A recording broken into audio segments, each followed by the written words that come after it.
kabengbeng, at isa na namang mainit na araw sa inyong lahat. Ayan, nandito na naman po ang Kabengbeng Abi ninyo para po mag-unbox ulit ng ating, actually, dalawang unit ito, dalawang unit na galing pa rin sa Springfield. Kung natatandaan nyo yung last video natin, sinabi ko sa inyo, abangan nyo yung anak tsaka yung apo. So, eto na yon, ang Springfield Armory 1911 Ronin EMP4 at 3 inches. So tara, samahan ninyo ko at i-unbox na natin ngayon ito.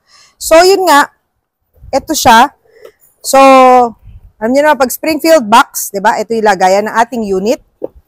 So, sa parehong unit po, may kasama kayong dito sa isa sa EMP 4 inches. Yung 4 inches po na Ronin 1911, ayan, meron siyang kasama nga isang magazine na 10 rounds. Doon naman po sa 3 inches, ang kasama niya ay 9 rounds. So, isang 10 plus 1, isang 9 plus 1. So, ayan.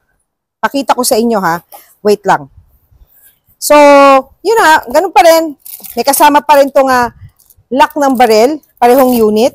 At kasama pa rin yung kanilang manual. So, tara, samahan nyo ko at i-unbox na natin to. So, pareho silang may kasamang handgun case, may kasama silang handgun bag. Ayan. So, ayan. Ito po yung ating 1911 EMP na 4 inches. Ayan, kung nakikita nyo. Caliber 9mm siya ha. Wood grips siya. Meron siyang kasama yun, pinakita ko sa inyo na 10 rounds na magazine, extended siya na with base pad. Tapos, fiber optic po yung kanyang front sight at tactical rack rear sight. So, ayan siya.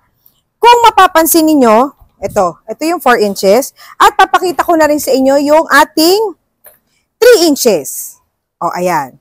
So, wala naman sila ganong pagkakaiba. Ang pagkakaiba lang nila ay yung haba. Ito kasi 4 inches to. Ito, 3 inches siya. Ayan. Ang kasama naman ito is extended na 9-round magazine na may base pad din. So, ayan.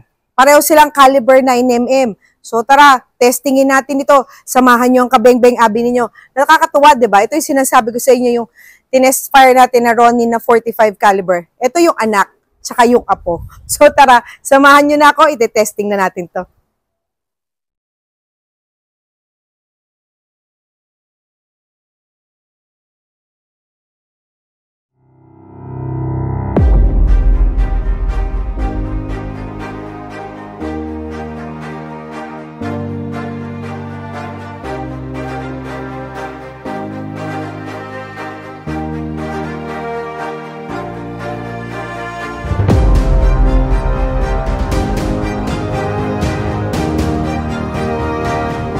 So, ito na mga kabengbeng, testingin muna natin itong Ronin EMP na 4 inches.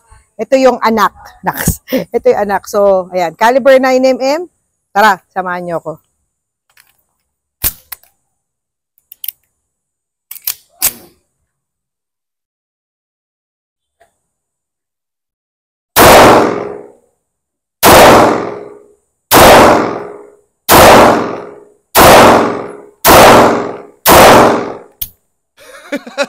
Nag-flinch pa, kitang-kita. Ayan. So, ang tawag dito, alam niyo for a small gun, kasi maliit na yung 4 inches eh. Hindi siya gano'ng kapalag, napakagaang. Ang sarap-sarap niyang iputok. Alam niyo, medyo mainit na kasi. Mainit na talaga sa pwesto namin. Pero, maganda. Maganda siya. Alam niyo yung tipong kahit medyo di gano'ng kalakas ang grip, kunyari yung gagamit, okay na okay siya. Maganda. At maganda yung handling niya, maganda yung grip, maganda iputok. Wala akong masabi. Maganda siya. So, ito naman mga kabengbeng, ito naman yung Ronin EMP na 3 inches. Kung makikita nyo, ito yung kamay ko. Kamay ko di ganun kalaki ha. Ayan, lumalampas pa. So, maliit lang talaga siya. So, tignan natin kung mapalag ba to dahil maliit siya o swabing-swabe pa rin. Next natin.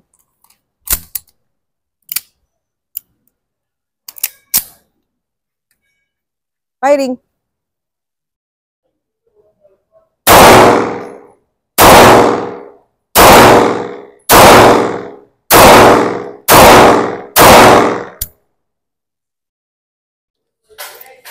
Talaga naman. Alam nyo, nalalambot na ako sa init. Pero alam nyo, ang ganda nito, for a small gun na 3 inches, hindi siya ganun kapalag. Although mas mapalag siya doon sa 4 inches. Pero alam niyo, konting-konti lang. Ang sarap niya iputok. Alam niyo, ang cute. Pag nakita niyo siya sa personal, alam niyo, mai-inlove din kayo dito. Ang ganda niya. So, ito mga kabeng-beng. Ito yung 4 inches. Puputok ko ulit siya. Alam niyo, may napansin ba kayo? Wala na akong sombrero. So, sobrang init para ayaw ko na siya isuot. So, tara, samahan niyo ako. Testingin na natin to.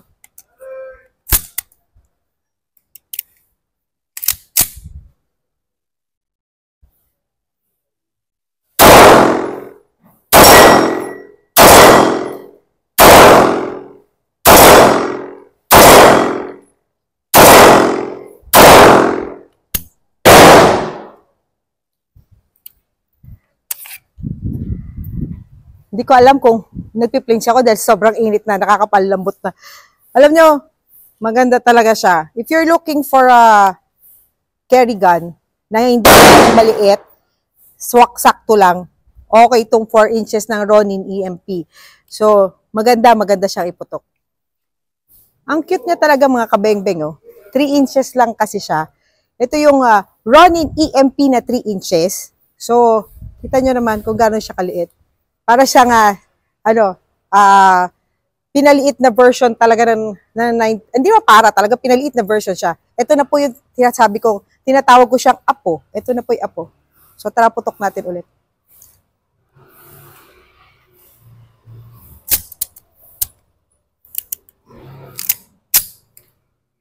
Firing.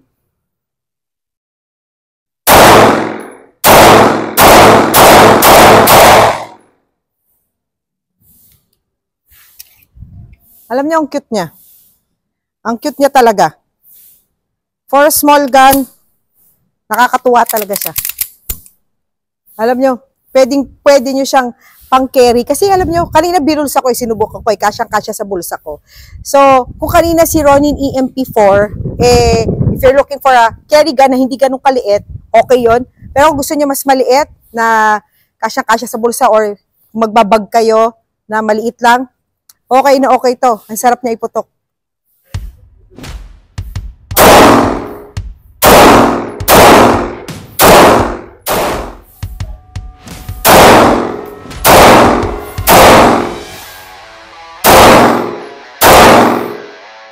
So, yun na nga mga kabeng-beng, nakatapos na tayo mag-unbox at mag-test ng ating mga apo tsaka anak. Yun lang tawag ko sa kanila, ng ating Ronin EMP na 4 inches at 3 inches. So, ito po siya, oh. Ayan. Ayan po siya. So, ayan. Napakagandang baril nito. If you're looking for something na hindi naman ganun ka-liit, ayun, ganun ka-liit, okay itong Ronin na EMP na 4 inches.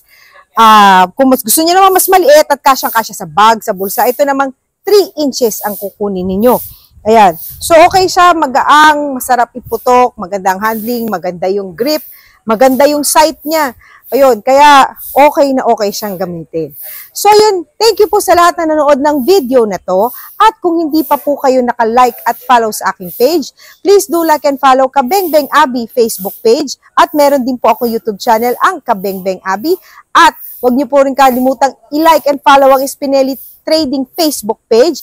At meron din po silang YouTube channel, ang Spinelli TV. So, kung napansin nyo na bago yung setup natin, mainit talaga. Mainit na doon sa pwesto ko. So, paano mga kabeng-beng? Kita-kits ulit tayo sa ating mga susunod pang mga unboxing videos at mga pagtetest par ko. Bye-bye!